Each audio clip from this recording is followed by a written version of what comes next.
Welcome to Current Issue.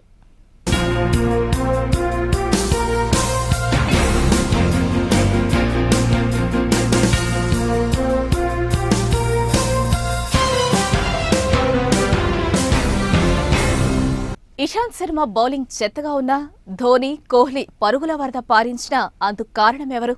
ఎందుకిలా జరుగుతుంది? దానికి కారణాలేంటి? ఒకచోట బ్యాట్స్మెన్ జోరు ప్రదర్శిస్తే మరోచోట బౌలర్లు ఎందుకు జోరు ప్రదర్శిస్తున్నారు? దీనికంతటికీ కారణమైన పిచ్ ఎందుకిలా తయారవుతోంది?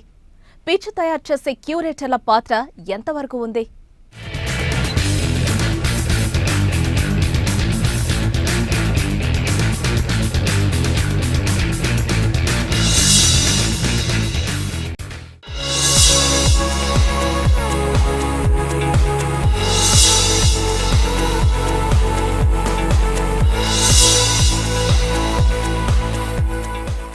గ్రౌండ్లో వికెట్లకు మధ్య ఉన్న మైదానమే పిచ్. ఇదే అత్యంత కీలకమైనది. ఇక్కడ పడే బాలును బాధితే అది గ్రౌండ్ దాటి పరుగుల వరదను గుప్పిస్తే బ్యాటింగ్ పిచ్ గాను, ఒకవేళ బాల్ కదలకుండా వికెట్ల ముందే ఇనప ముద్దలా పడి పరుగులు తీయడం కష్టంగా మారితే అది బౌలింగ్ పిచ్ అని అంటుంటారు. దీని ఆధారంగానే మ్యాచ్ గతి తిరుగుతుంది. పేరొందిన బ్యాట్స్మెన్ అయినా పిచ్ అనుకూలించకపోతే చతికల పడాల్సిందే. కొమ్ములు తిరిగిన బౌలర్ అయినా పిచ్ అనుకూలించకపోతే పరుగుల వరద పారించక తప్పదు. ఇంతటి ప్రాధాన్యం ఉన్న పిచ్ తయారీలో క్యూరేటర్ల పాత్ర కీలకమైనదే. వీరు పరుగులకు అనుకూలంగా పిచ్లను రూపొందిస్తున్నారన్న ఆరోపణలు ఉన్నాయి. ఇంతగా ప్రాచుర్యం పొందిన క్రికెట్ పుణ్యమా అని క్రికెటర్లు స్టార్లుగా మారిపోయారు. కోట్లాదిగా అభిమానులను సంపాదించుకుంటున్నారు. అయితే అభిమానుల అంచనాలకు తగ్గట్లుగా ఆడలేకపోతే ఇక వారికి నిరాశే.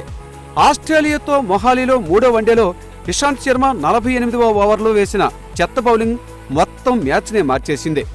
ఆ ఓవర్లో ఇషాంత్ 30 పరుగులు ఇవ్వడంతో మ్యాచ్ ఆస్ట్రేలియా పరమైంది. ఓడిపోతారనుకున్న మ్యాచ్లో ఇషాంత్ కారణంగా గెలిచారు ఆస్ట్రేలియన్లు. ఇందులో మ్యాచ్ ఏదైనా, బౌలర్ ఎవరైనా, బ్యాట్స్మెన్ ఎవరైనా పిచ్ల ప్రభావం ముఖ్యమని గుర్తించాల్సిందే.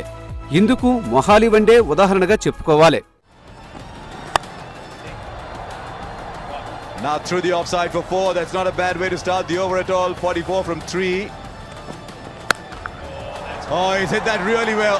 Search for it in the crowd somewhere. Is this the big over that Australia needed? And James Faulkner now has 34 from 20. Ishant Sharma's gone length and short, and he's gone for 10 and 2. And that's connected as well. That is connected and gone a long way. Now that's up in the air. How well has he timed it? That's going the distance, I think. This is a sensational burst of hitting from James Faulkner. He's slogged again and will go again. 4 sixes in the over.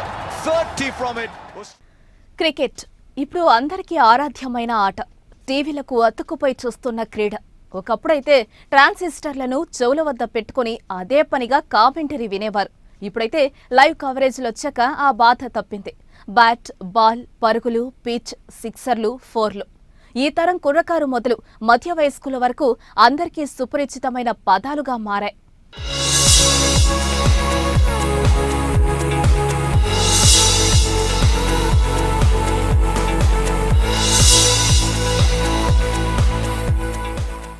నిజానికి మ్యాచ్ను pitch ఎంతగా ప్రభావితం చేస్తుందంటే పరుగుల వరదను బట్టి అర్థం చేసుకోవచ్చు. Pitch బ్యాటింగుకు అనుకూలంగా ఉండి పరుగుల వరద పారితేనే ప్రేక్షకులు ఆదరిస్తారు. అందుకే నిర్వాహకులు ఇప్పుడు మైదానాలన్నీ బ్యాటింగుకు అనుకూలంగా ఉండేలా తయారు చేస్తున్నారని ఆరోపణలు ఉన్నాయి. అందుకే ఇప్పుడు అన్నింటికన్నా ముఖ్యమైనది పిచ్. అది బ్యాటింగ్ పిచ్చా లేక బౌలింగ్ పిచ్చా, దీనిపైనే క్రికెట్ అంతా ఆధారపడి ఉంది. ఇదే మ్యాచ్ గతిని తిప్పుతుందనే చెప్పక్కర్లేదు. ఒక పిచ్ బౌలర్లకు పూర్తి అనుకూలంగా మారితే ఏం జరుగుతుంది? ఇంకేముంది, పరుగుల వరద పారుతుంది. జైపూర్ వన్డేలోనూ మొహాలీలోనూ ఇదే జరిగింది. విజయాలను తారుమారు చేసింది. జైపూర్ వన్డేలో ఆస్ట్రేలియా ఇచ్చిన 358 పరుగుల భారీ లక్ష్యాన్ని ధోని సేన అలవోకగా ఛేదించింది. ఈ మ్యాచ్లో పరుగుల వరద పారింది. ఇరు జట్లు మొత్తం 720 పరుగులు చేశాయి. పెవిలియన్లో ఉన్న ప్రేక్షకులు కేరింతలు కొట్టారు. అంటే పరుగుల వరద ప్రేక్షకులని ఆనందింపచేస్తుందని మరోమారు రుజువైంది. క్రికెట్ బోర్డులకు బౌలర్ల పట్ల ఉన్న ఉదాసీన వైఖరికి ఇదో నిదర్శనం. బంతులు వేయాలంటేనే బౌలర్లు గడగడలాడే పరిస్థితులు దాపురించాయి. బ్యాట్స్మెన్కు అనుకూలించని పిచ్చులపై మ్యాచ్లు రద్దవుతాయి, కానీ బౌలర్ల సామర్థ్యానికి పరీక్షగా నిలిచే జీవం లేని పిచ్చులపై మ్యాచ్లు భారీ స్కోర్లతో కొనసాగుతాయి. ఒకవేళ పిచ్ బ్యాటింగ్కు అనుకూలంగా లేకుంటే రద్దు చేయడానికి కూడా వెనుకాడరు. 2009 డిసెంబర్ 27న శ్రీలంక, భారత్ జట్ల మధ్య ఢిల్లీలో జరిగిన మ్యాచ్ ఇందుకు ఉదాహరణ. పిచ్పై బంతి విపరీతంగా బౌన్స్ అవుతుందన్న కారణంగా అంపైర్లు మ్యాచ్ను రద్దు చేస్తున్నట్లు ప్రకటించారు. ప్రపంచవ్యాప్తంగా ఇలాంటి సంఘటనలు ఎన్నో ఉన్నాయి.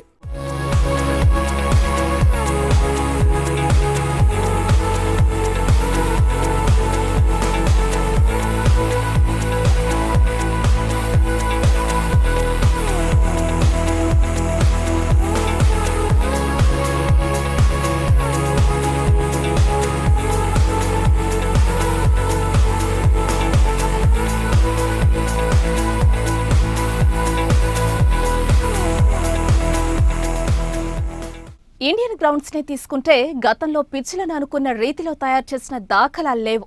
అందుకే క్రీడాకారులు ఏ పిచ్ మీద అయినా రాణించారు. తమ బౌలింగ్ కు, బ్యాటింగ్ కు పదును పెట్టారు. ఓ గవాస్కర్, ఓ శ్రీకాంత్, ఓ కపిల్ దేవ్ ఇలా పుట్టుకొచ్చిన వారే క్రికెట్ కు తలమానికంగా నిలిచారు. రికార్డులను తిరగరాశారు. అప్పట్లో పిచ్ల గొడవ ఇంతగా లేదనే చెప్పాలి.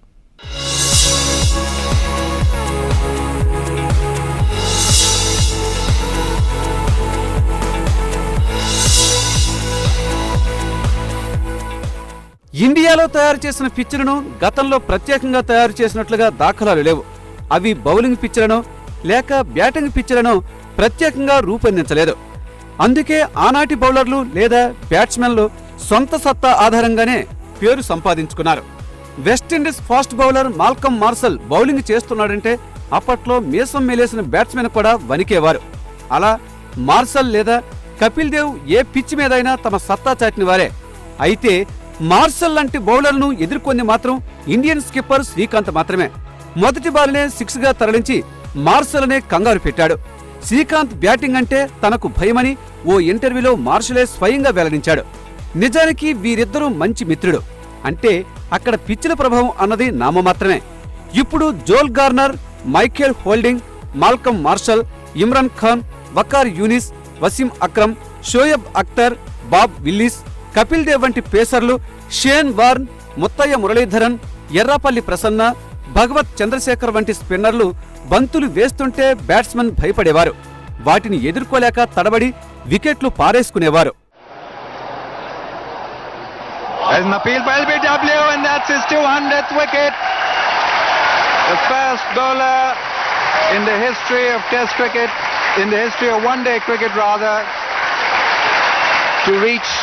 that figure of 200. Congratulations to Kapil, one of the greatest all-rounders the game has seen, be it Test cricket, be it one-day cricket, and I'll let Sunil pay him the tribute and the accolade. And it's a measure of the respect and affection that the Indian team holds him, that everybody has.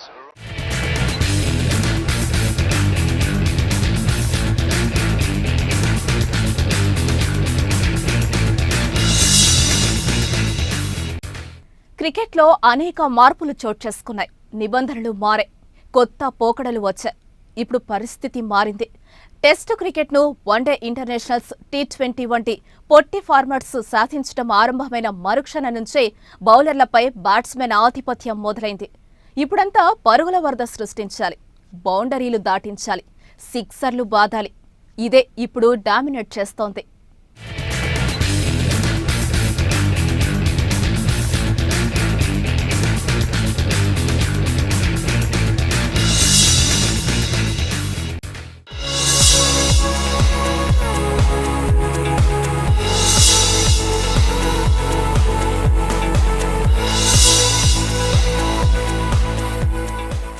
మైదానంలో పరుగుల వరద పారుతుందంటే బౌలర్ల సత్తా తగ్గిందనుకోవడానికి లేదు. అలాగే batsmen అనితర సాధ్యమైన అత్యుత్తమ ప్రమాణాలు అందుకున్నారని అనుకుంటే కూడా పొరపాటే. బౌలింగుకు నిలువు పాత్ర వేసే పిచ్లను ఉద్దేశపూర్వకంగా తయారు చేయడమే సమస్యకు ప్రధాన కారణం. దాదాపు అన్ని దేశాల క్రికెట్ బోర్డులు ఇదే పంథాను అనుసరిస్తున్నాయి.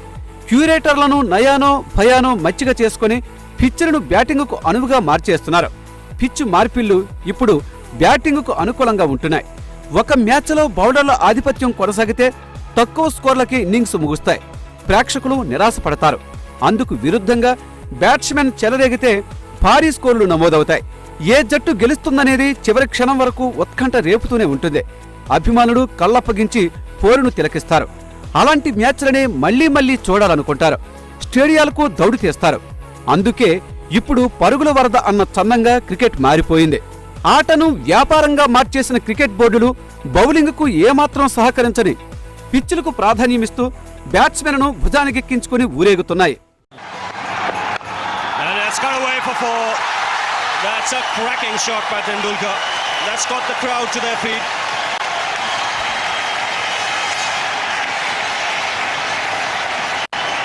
That is what they have come to see. The very first delivery dispatched to the 4-point boundary. Brandis just dragging it down a bit too short. He should be looking to pitch it up, try and get a bit of movement. Because that is perhaps the one weakness that Sachin Tendulkar has. Pushing at the ball outside off stump, moving away from him. Another single. We'll have to wait for the umpire signal here. Yes, leg by signal by umpire Steve Dunn. One man who really charges into the crease. He's on his way to Tendulkar. And that's driven. And the man at cover doing well to just get some hand on it. తాజాగా ఇప్పుడు ఆస్ట్రేలియాతో జరుగుతున్న 7 వన్డేల మ్యాచ్ల తీరును పరిశీలిస్తే పిచ్ల పరిస్థితిని అర్థం చేసుకోవచ్చు. ప్రేక్షకులు కూడా పరుగుల వరదనే కోరుకుంటున్నారు. 4లు 6ర్లు బాదాలని చూస్తున్నారు. బంతి ఎంతగా పరిగెత్తితే అంతగా ఆనందిస్తారు. అందుకే ప్రపంచవ్యాప్తంగా పిచ్ల తయారీ మారుతోంది.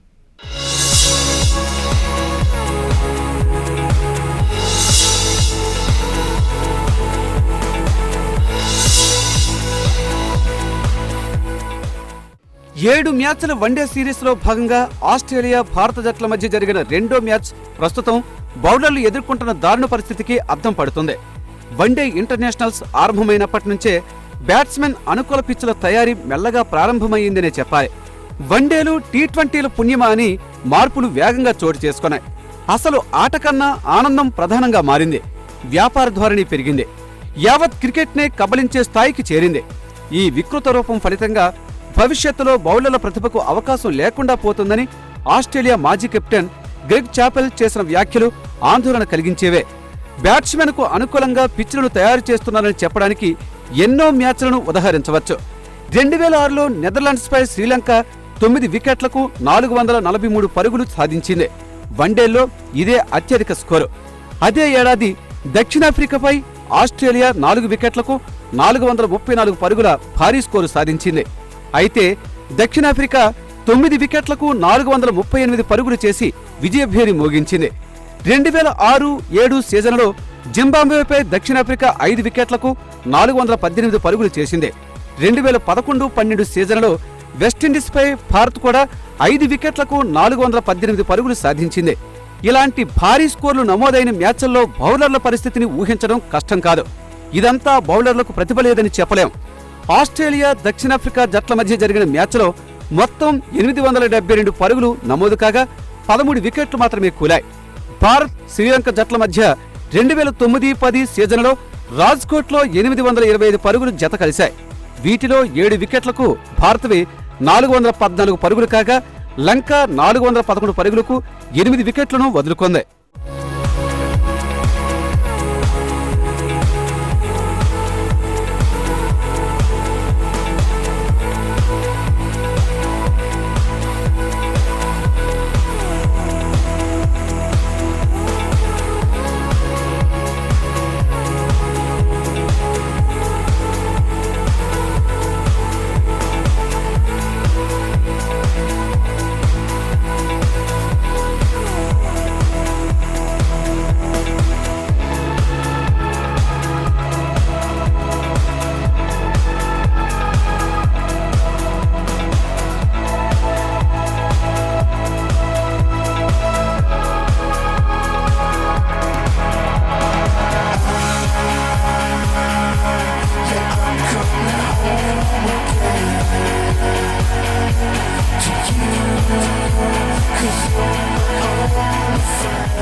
సమీప భవిష్యత్తులో బౌలింగ్ ఒక కళగాను అద్భుతంగానూ కాకుండా ప్రేక్షకులకు వినోదాన్ని పంచే సాధనంగా మారిపోయే ప్రమాదం ఉంది. ఈ స్కోర్ల వెనుక బ్యాట్స్మెన్ సామర్థ్యం కంటే పిచ్ తీరే కీలక పాత్ర పోషించిందనేది వాస్తవం.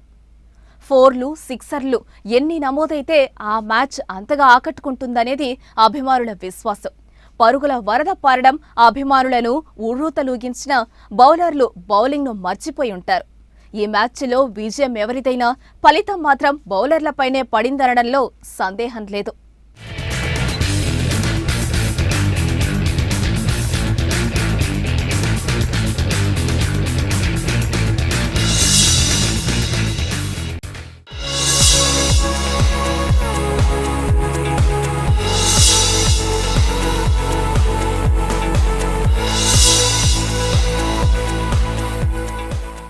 న్యూజిలాండ్, భారత్ జట్ల మధ్య క్రైస్ట్ చర్చిలో జరిగిన వన్డేలో మొత్తం 726 పరుగులు నమోదయ్యాయి.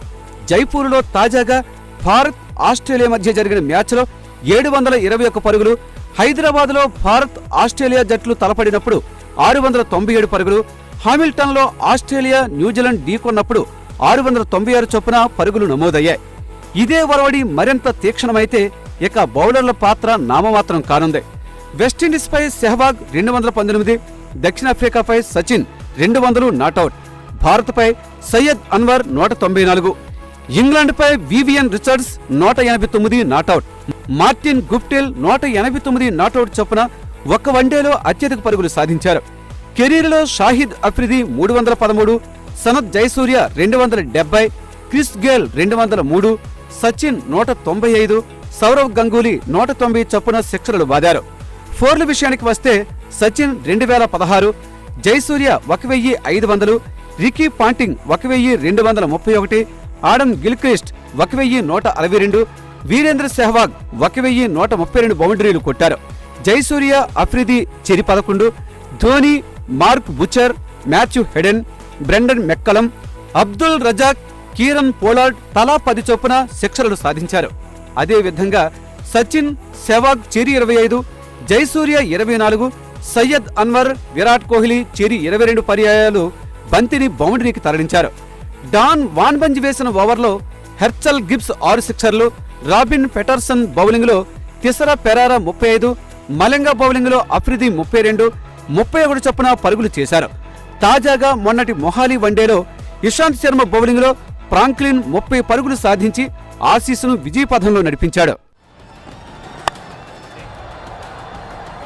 Now through the offside for 4. That's not a bad way to start the over at all. 44 from 3. Oh, he's hit that really well. Search for it in the crowd somewhere. Is this the big over that Australia needed? And James Faulkner now has 34 from 20. Ishant Sharma's gone length and short, and he's gone for 10 and 2. And that's connected as well. That is connected and gone a long way. Now that's up in the air. How well has he timed it? That's going the distance, I think. This is a sensational burst of hitting from James Faulkner. He's slogged again and will go again. 4 sixes in the over. 30 from it. Australia. ఇంతగా పరుగుల వరద పారించిన ఈ గణాంకాలన్నీ batsmen ప్రతిభకు ప్రతీకలుగానే భావించాలి. అదే సమయంలో బౌలింగ్ను చిత్తు చేశారని భావించవచ్చు. ఇక ఈ రికార్డులన్నీ బౌలింగ్కు గత వైభవ చిహ్నంగా మిగిల్చిన సంఘటనలని భావించాల్సిందే. ఇప్పుడు పరుగులు బాదిన వారంతా గొప్ప బ్యాట్స్మెన్ కాదని చెప్పలే. ఎలాంటి బౌలింగ్నైనా అవలీలగా ఎదుర్కొనే సత్తా వారికి లేదని అనలే. కానీ పిచ్లను బ్యాట్స్మెన్కు అనుకూలంగా మార్చేస్తున్నారన్నది తిరుగులేని నిజం. ఇలా మార్చడం వల్లనే పరుగులు వరదలా పారుతున్నాయన్న నిజాన్ని కాదనలే.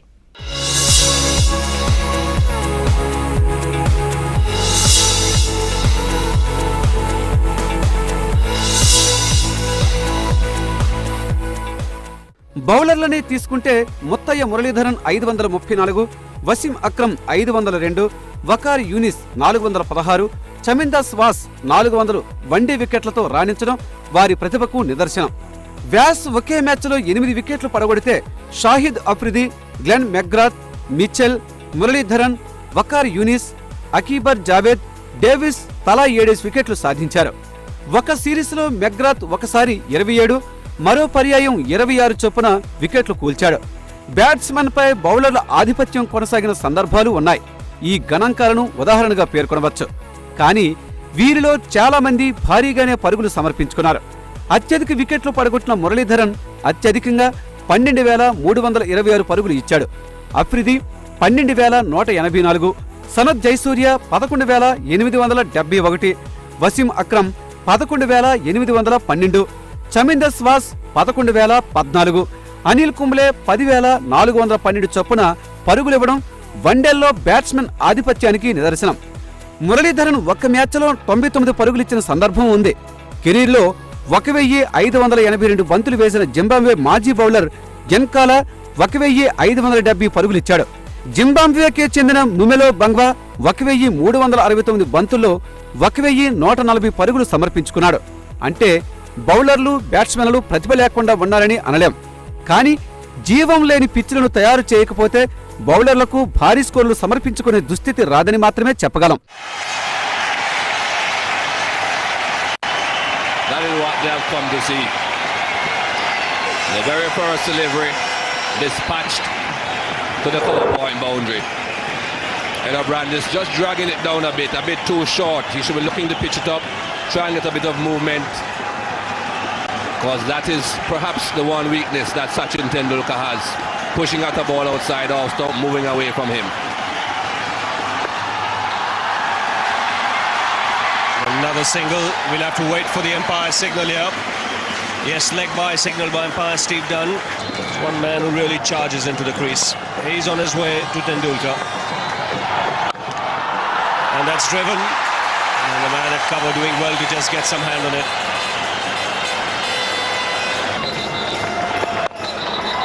That's played a little uppishly, but wide of the man at mid-on.